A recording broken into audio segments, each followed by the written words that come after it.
It's 2026. What do I gotta do? I got no intro. Hi.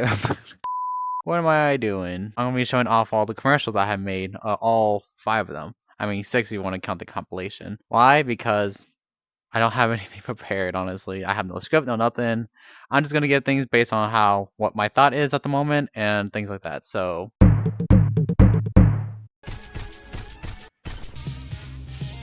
Oh shit. Are you tired of those pesky terrors sneaking up on you when you least expect it? Going crazy that you will never be able to survive a round again and embarrassing yourself in front of your friends? Well, don't you worry there, sinner. We have you covered with this amazing item, the radar! narrator for this, Bombard 2, great friend of mine. I adore him so much. He's a great friend. I love being around him. He makes the mood quite grand, and I never have a bad time with him. The radar is a cute little device that can detect terrors from any distance. It even notifies you when a threat is 20 meters away, giving you enough time to tell your friends and react. If Nothing bad there. The one with the mages. That part was a bit unintentional for it to happen because we planned it for us to just record me being behind behind mages with the radar, looking at the terror in front of them. But the terror came up, and I told the other 2 guys to rush it and stun it, and then yeah. the fog or midnight comes, everyone will crowd around you to see who's coming, making you the center of attention. The secret to the radar's tracking power lies in the following ingredients: a piss crystal, 1 can of Red Bull, a medkit behind the red merchant's counter, this weird torch we found in the gardens, and a delicate coil. Crush them all together into one, and presto!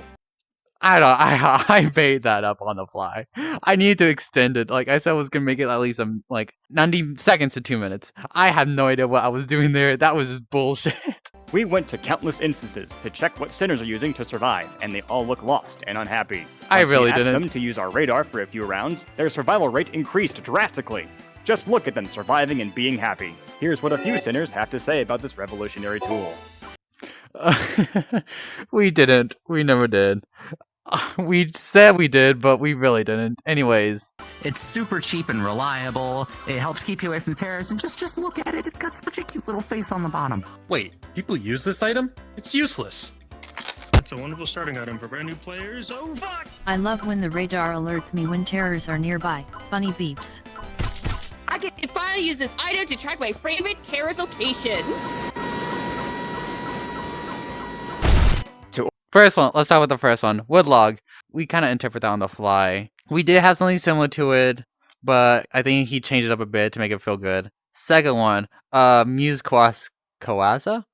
I'm sorry if I butchered your name, Muse. Muse's part wasn't supposed to be that funny. It was like a good wow. All it is just telling you that the item that radar use is like really useless, nothing beneficial. It just tells you the terror's location from where you are. It doesn't help you long wise, but it does help just with other people to see where they are. The gun part was my attention. I just needed someone to say this item's useless, and then I just come in with the gun and then bam. Ow. Third one, Zombie Chief, aka Hazelnut. Originally, that wasn't supposed to happen. It's a great item for all new players. That was the line. That one round where the terror came in closely about to kill, that was unintentional, but it was perfect. Fourth one, LaFoe, or I don't know, I think I said that wrong. LaFoe Mac. They don't talk, they use text to speech. I needed somebody else, and I had to find someone. I was thinking if LaFoe was okay with it. They did. What was scary is that TVH, because I wasn't sure because all the part was supposed to be without any terror or anything. But I think on the fly I said if we somehow get a terror to come in after the dialogue, we're done. Last but not least, the whip artists. I really adore them. Respect them a lot. This part was funny. We took many chances. We had different takes. It was all bad. This one worked. It was unintentional. Because it wasn't supposed to work like that. Because we were close to actually letting it just explode on us. But I'm glad that we managed to get that clip. Because the terror with the missile, I was planning to actually hit us. But it went by unintentionally, and then just the wound in the back exploded and kill us. That was perfect. Anyways, I have to adore and respect every single one of my actor, announcer and extras that helped me with this. I could not have done this without them. I adore them, all of them. Hello, sinners. Have you ever felt terrified in your eternal torment, scared the pain of countless deaths would never cease? Well, introducing... the Carers of Nowhere. Zora's was very soothing just to make the cutesy part of it. I like it, no doubt about it. But that intro part, having Zombie Chief, Hazelnut, and having their reaction, and then just having all those death in the background, yeah, it was lovely. The Carers of Nowhere are these wonderful, cuddly keepsakes made specifically to keep you company in the worst times of your life. Made from 100% cotton, or in some cases, 100% granite, these munchkins range from utterly adorable to dubious in nature. Whatever you are, there's a carer for you. Our variety is endless. I don't know, it's been so long, I totally forgot some of the actors' names, but the credits is there for help. Let me tell you, getting all the cutesiness and stuff, the photos was great. I just need, and of course with all the people who were there to have their own plush, like being all cutesy, lovely-dovely, love it all. Spanning from iconic faces to the completely obscure Omori plush, dark gray, and many more. You and your friends can play with the carers together and even show off your rarest carers to impress each other. With the Carer of Nowhere in your arms, there's no entity you can't stand up to with confidence. Look at how brave you can be. So, I don't hate this. It's so cute. I cannot say anything bad about it. I love it all. Oh, these actors did really good. what are you waiting for? Be your bravest sinner. Visit your nearest merchant and ask for a Carer of Nowhere today. Or if you call 1-222-277-733-777-7777 or 1 Carers right now, you'll get our special deal. You'll get the whole set of Carers of Nowhere, plus an additional set for double the original price.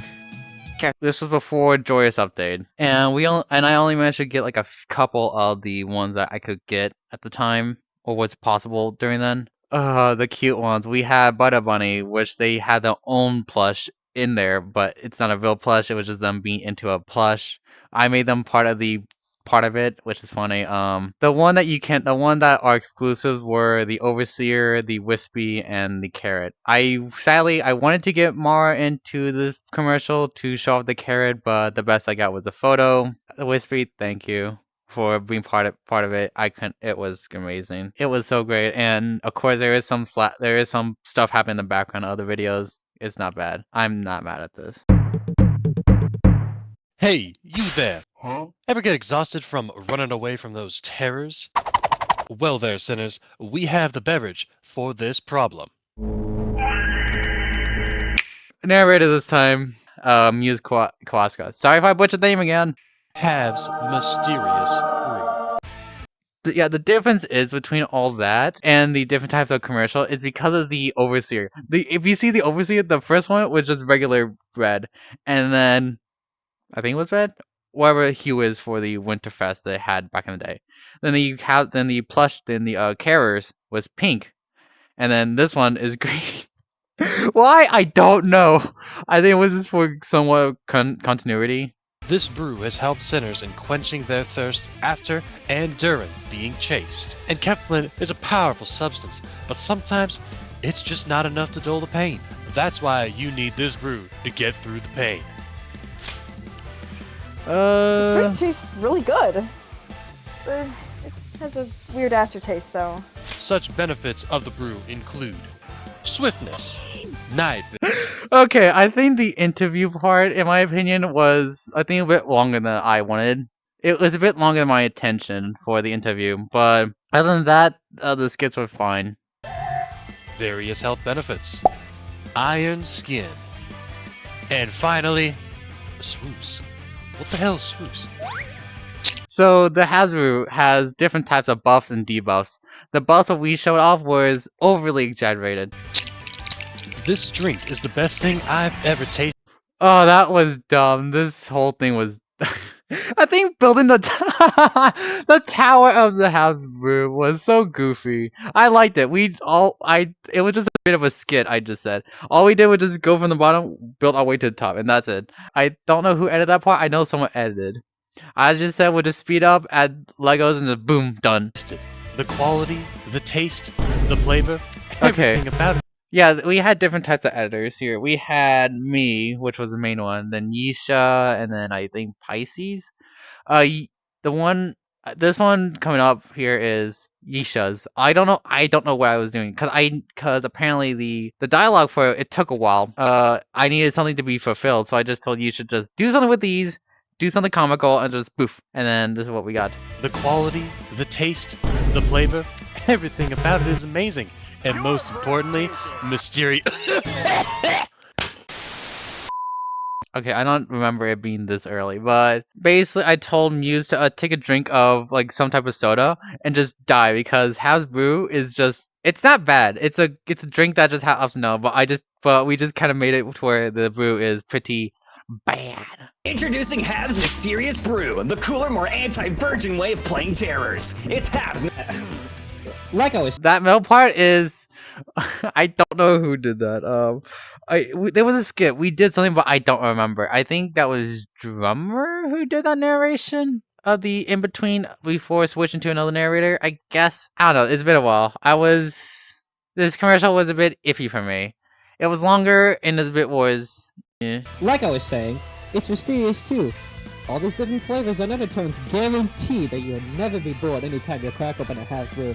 Okay, we did switch narrators. We did switch narrators because the funny part is about my studio, Radar Studios, is we have a bit of a comical bit where Muse just died, and Muse did die, but as a narrator, as an actor, as an interviewer, and then died just as an extra, and then yeah, that's a bit.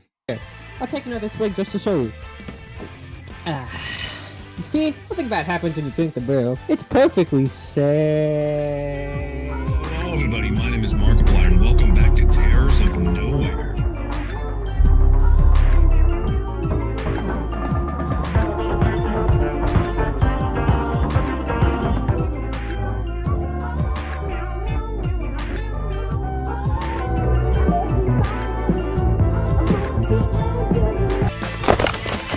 Drummer or whoever the narrator was, I'm sorry.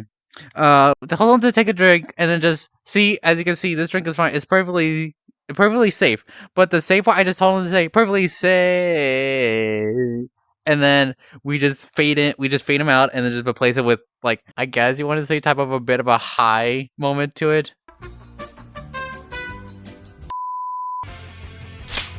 It was a bit weird, I will say that. I wish things were a bit better, in my opinion. I don't feel anything. Wasn't this supposed to do something? Like, give me some kind of buff or something? I don't feel any different. It tastes completely different. What even is this? It's nothing like it was before. Why didn't I think to read the before I drank this? Habs Mysterious Brew? What is that even? I think when making Interviewee 2 or 3, I think I went completely numb. Nothing bad. Okay, nothing bad. There's nothing wrong with Sheepy or anything, or anyone in the background. It was a bit because if you look at continuity in the background, the Interviewee 1 came in, died on the floor, and then everyone just panicked in the background. And then Sheepy was just giving like the thoughts and stuff. Nothing completely wrong. I just wish I think I did a bit better.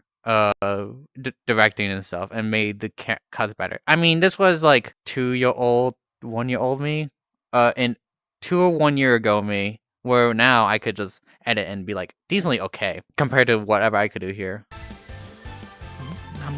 This bit here, this was with a Japanese player actually, Yuko. Oh my god, Yuko is such a very sweet person. Oh my god, they barely speak any English, but I include them because their avatar, is just they have a lot of a lot of guidance stuff, which is basically the icon for one of the devs for Terrors of Nowhere. I said if they wanted to be part of it, we had to somewhat communicate good, decently well, and to make this bit. This bit is where Yuko comes in the background, hears some barfing sound, and then just walk away. Oh yeah, if you want to know who this, this is actually the dev, Have.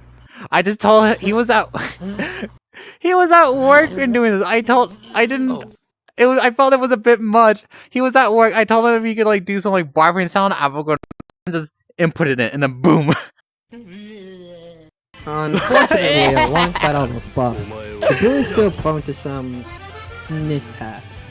The following unfortunate situations you may find yourself in after drinking this brew are as follows: hitting a wall, having your legs broken. We also had some things about the debuff as well, which was in this part. Having your legs broken. Fire. And more. Okay. I'm sorry, mages. So so I had to switch to an avatar that had fire, and as soon as they drink, I just immediately engulf them in flames, just to do this fire bit because you can burn in the game. No, Ivy.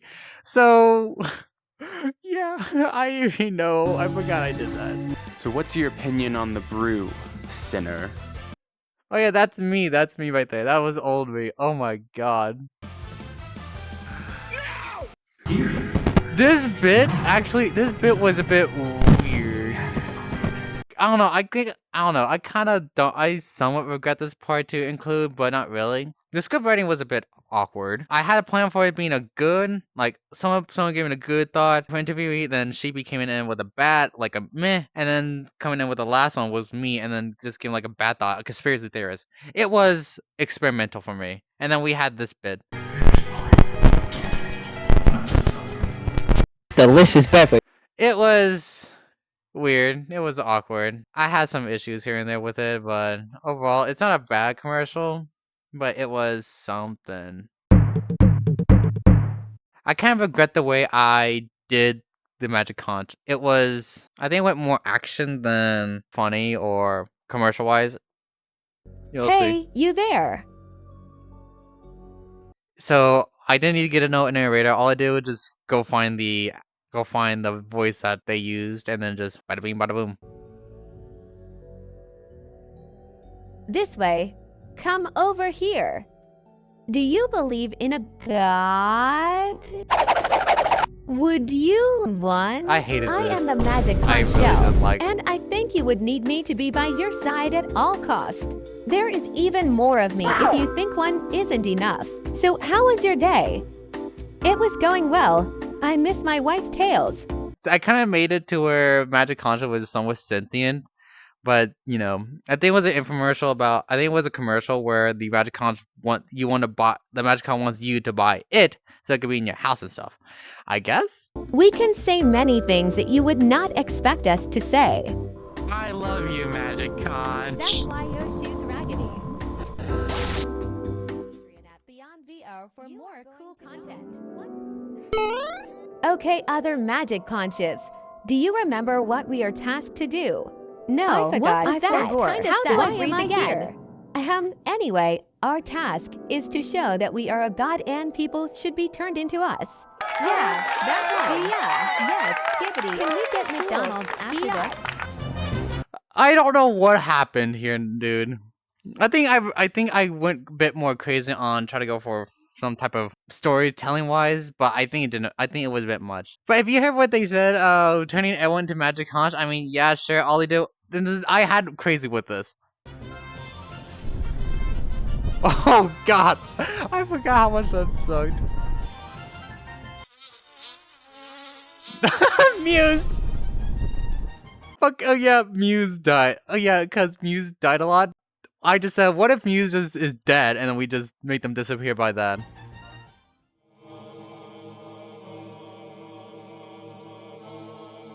What are we? The Magic Conch Shell. And what will we do? Conquer the world and convert people. Not so fast there, you plastic pricks. I don't know. I hated this, dude. Oh my god. Watching this back, what the hell was I doing? I mean, yes, I like storytelling. I like making film. I like doing that. I have ideas, but it's just how I execute them is just shit. Realist, on the other hand, I love the way Realist did his talked. Let me tell you, oh my god, he has such a heroic voice. But I think I did him dirty in this. Oh, I'm sorry, Realist. Who goes there? Shut the fuck up, mate. Oh, I hated you. I hated that. Oh, that bot was stupid to me. It is I that goes there. And you and your plastic army will never take over the... Get them. I try to do Realist good. Like, I did try. Oh my god, I did. I loved how he acted, but it was just my shitty job of this. And then it's just this bit.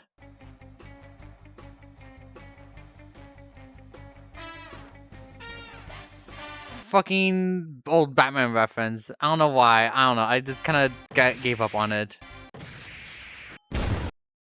And then I don't know. I kind of gave up. And then Rose gets turned into a magic conch. Why? I don't know. I hated this.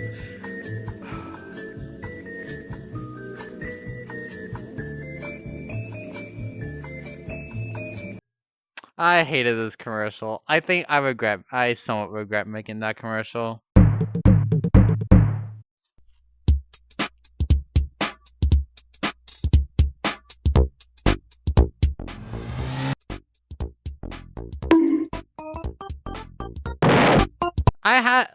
All it is just what the coil is, what it does, what the coil is, what it looks like, and then what it does. The bits, there's bits I have in mind, but it did not, there was like 2 that I had in mind that didn't work in my favor. This one and another one. I'll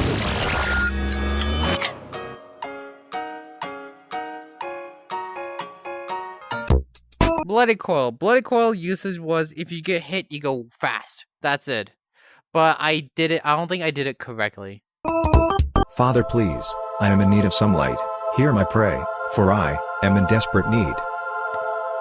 Don't be frightened, my child. With God, you will have light.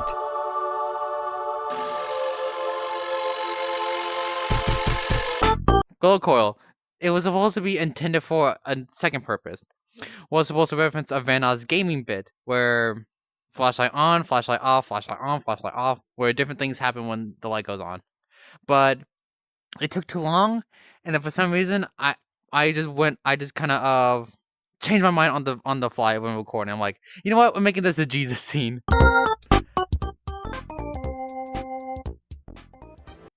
Can't play this part. This is copyrighted.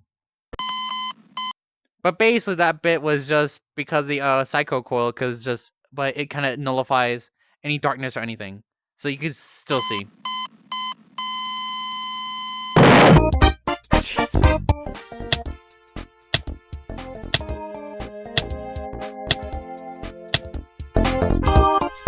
It was not bad. That one was just self-explanatory.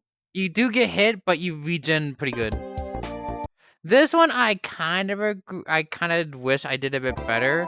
Reflect Coil was supposed to just nullify a damage, like, you get hit, you just nullify that damage for 1, and then that's it.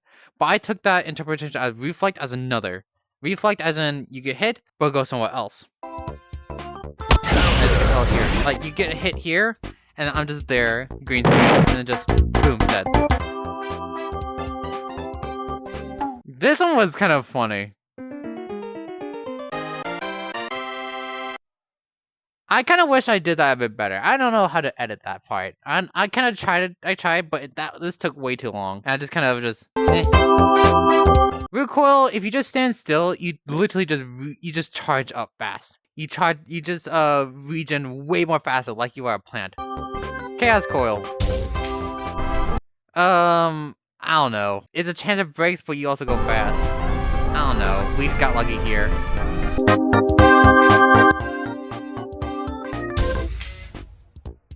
If you don't know how Twilight works, Twilight basically it goes way faster than Chaos, but it breaks easily. But whenever whenever you get it back, it feels like it takes forever to get the regen thing to come back, to get the speed back up. It takes forever. It feels like forever, but it's like 2 to 7 seconds. But it takes forever.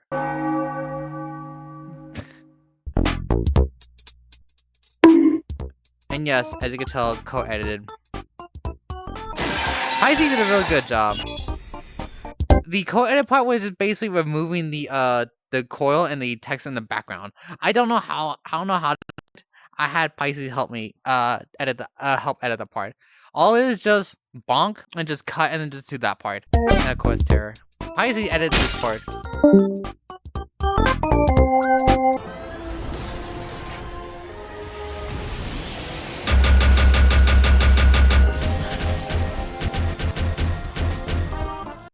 Yeah, that one I actually did like. I did like that part edited. I did like that part. That part was funny. We referenced the Faction Butthole Stance's ultimate. It was kind of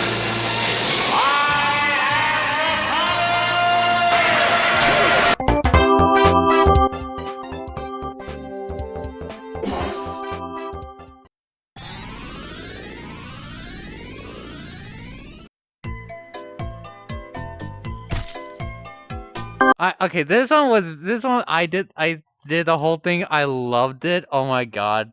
Cass did really amazing and I loved it.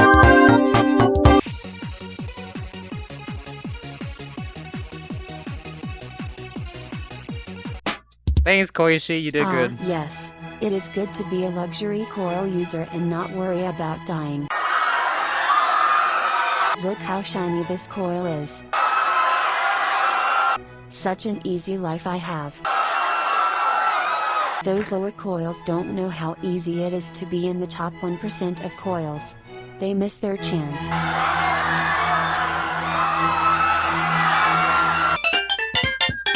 Fel did great. I told Fel to see if they could try to make a Michael mustache and hat to be all fancy while holding the luxury coil. Luxury coil was only for a bit.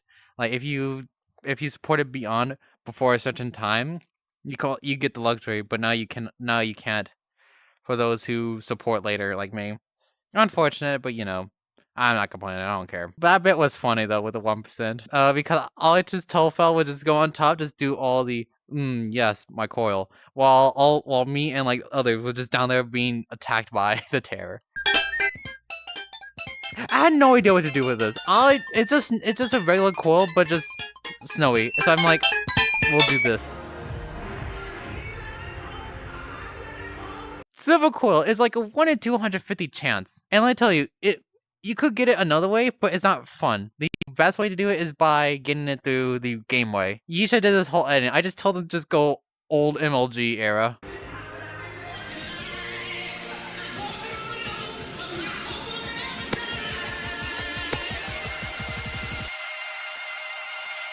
Why'd you wear Comic Sans? I just now noticed!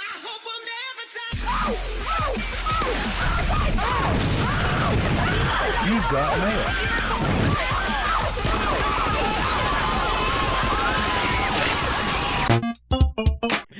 Oh, that was funny. I mean, it makes you look cooler.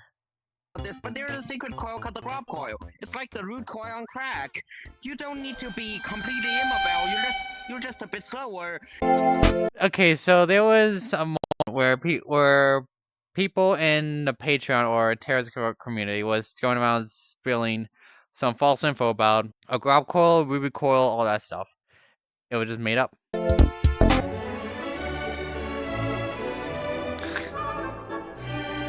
This is funny.